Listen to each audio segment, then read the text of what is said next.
On the lighter side of business, we also want to talk about your business name because that's where people get really excited. That's where you like put a lot of your creative energy is what will this business I'm building be called? So, not to put a damper on all that excitement, but there are some things we want to like name here in this video to make sure you're thinking about them. First and foremost, have you done a quick Google search of the names you like? Are there private practices out there that have very similar names? That would be brand confusion, and you don't want that as you're trying to market and have clients get in the door. Even more importantly, is there a name that's already trademarked? So at that US trademark level, that national level, someone has invested money and time to say, this is something I own. So if it's a name that's anything close to yours, that could cause you some legal troubles down the road.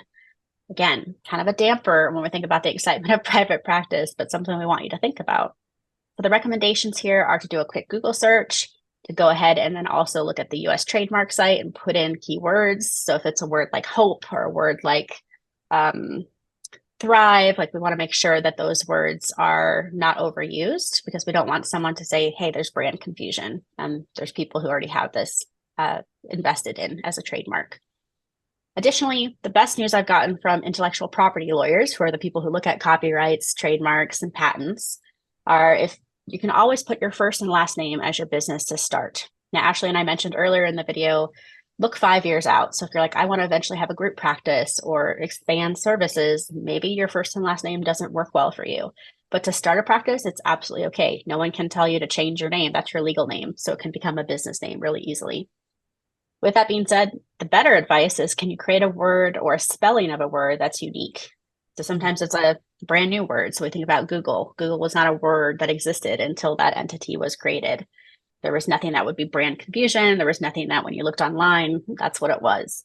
So that's been the best advice I've had as a serial entrepreneur and business owner is try and pick words that have unique spelling or put two words together that have meaning to you and the business you want to have, which will make it that much easier to protect it and have it not be trademarked because maybe eventually you want to invest in that trademark for yourself.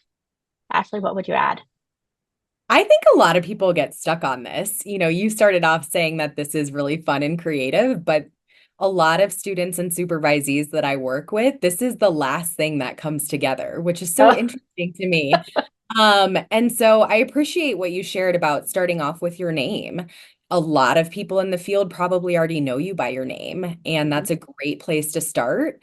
The other thing I thought about as I got started was, do I only want therapy or counseling in my title, or do I want a business name I can grow into, such as consulting or training? And ultimately, I chose just the one word, counseling, but I do a lot more services now. And so, thinking about, again, your 5 year plan, is this name something that's going to represent what you do now, what you do in the future, both? And it is okay to evolve over time. absolutely. And I will say that the name changing process feels a little daunting, but for those of you who've ever been in a committed relationship or marriage, you know that that may or may not be true for you too. It's the same reaction of having to go through all the systems and update it. So that is a possibility. That's not a barrier. It's just extra administrative work. It's something I've experienced both personally and professionally, and a lot of colleagues have as well. So I love what you said, Ashley, about like think ahead. Do you want to have consultation in there at some point? Is it therapeutic services, which feels more like blanket versus counseling or the word therapy? In Colorado and many states, they want us to separate out coaching versus counseling. We'll have more on that in another module here in this course. But that would be the one other thing I would call out like, try not to put those together because most states are saying, please keep that separate. As you think ahead to your name, hopefully you're starting to think about what are words you feel called to engage with. My clients are using AI to like provide name ideas, and that's great, but please do your due diligence to check, is there another entity that's mental health related that would have brand confusion? Is there a trademark with this name that would cause you a lot of hardship down the road legally?